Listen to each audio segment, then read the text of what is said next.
Hey folks, got another vlog here for y'all. We have a weekly update as far as marathon training.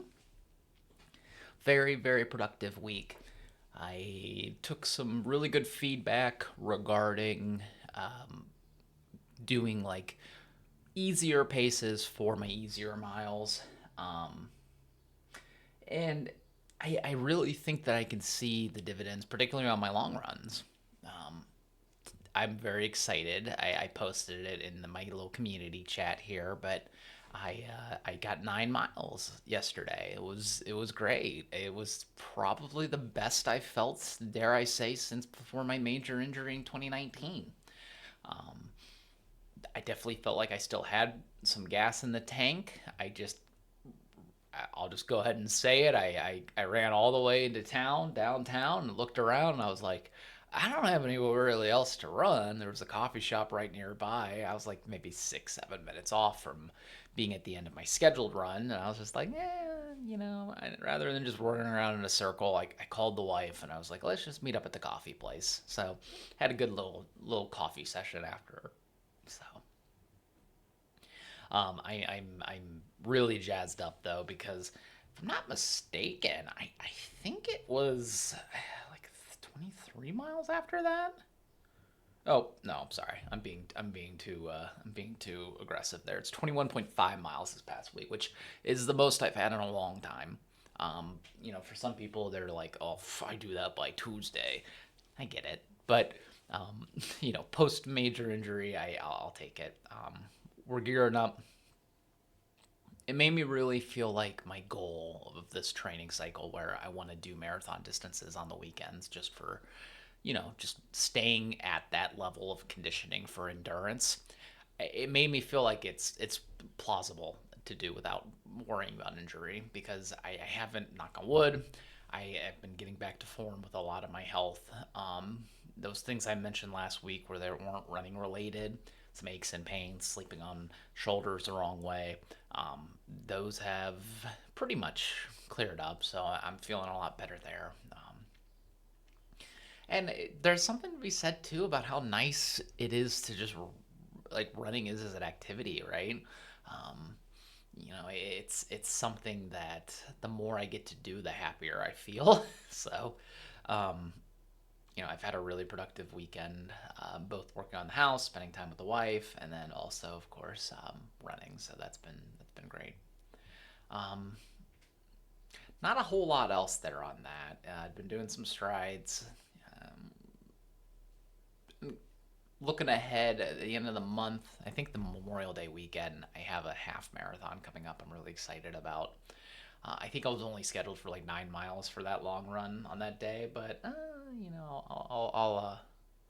I'll live if I do a little couple extra miles for the buzz and the vibes, right? That's Yoko in the background. Yoko, Yoko, sweetie. Sorry, y'all. Let me grab my door.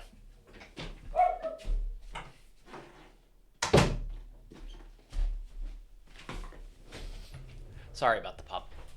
I'm just gonna leave that in. As far as the vlogs, I've been doing reviews. Did my first impressions for the Boston 13. I noticed that I get a lot of dislikes on my initial impressions, but like, I try to keep it concise. I don't know if people are expecting a full review in that time period. I don't know if people have some other complaints about me, but I I felt pretty good about everything I covered in that one, so I was a little surprised to see the dislikes on that one. Um, I did do the unboxing for the Skyward X2. I did start running in that. I think I am about ready to go on about three, maybe four shoes for sure for reviews coming up. I still would like to do that video where I kind of go through like what I'm lapping right now. Oh, I mean, ultimately, I think that we are looking at least 2.5, 3 months for sure. I know I say that like every week, but like I have been keeping a good consistent flow of these. I'm trying to see. I think the Skyward X2 are the only ones. Is that not true? I guess the Boston 13 also. So like I got both of those around 250, 260 total. So like that was a pretty good deal. So sorry about Yoko in the background again. Today I'm going to do a review for the Brooks Ghost Max 3. That I'm going to try to do for sure today, and then I am looking to also at some point this week do a review for the Leaning Fadeon Ultra 5 or Fadeon 5 Ultra. I'm not sure how the nomenclature is for that. Anyways, getting into like pop culture and like games and movies and shows. I have been playing Diablo 4 with the wife. That's been really fun. I made a paladin. It's just I really value that time I spend playing games with her and couch co-op. There's nothing better. It's games that still have couch co-op like that. That's awesome, man. That's awesome. I think of like Halo. We played Gears of War on couch co-op, and that was a mess to play on couch co-op. But just such a cozy old school kind of feeling playing a game together like that. I will say too with Diablo 4, like its couch co-op's really good. Like the way it splits the menus, like her menus are over here, mine are over there. There's some things where it kind of like pulls when like maybe she pulls something up or we start a cutscene or something.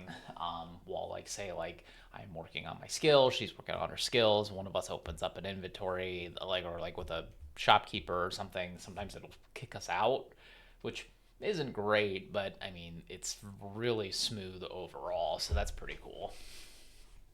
With my paladin build, I'm like doing a bunch of little circle of like hammers and a lot of like holy light stuff. That's pretty cool. She's doing like not really a druid. I don't remember what the term was, but like a damage per second kind of DPS kind of character. Yeah. Well, sorry to ramble there at the end, folks. I hope you're all keeping healthy and safe. Happy Mother's Day to those who are either people moms, dog moms, or just celebrating with your family. And I hope you're all staying healthy and safe. Talk to you soon.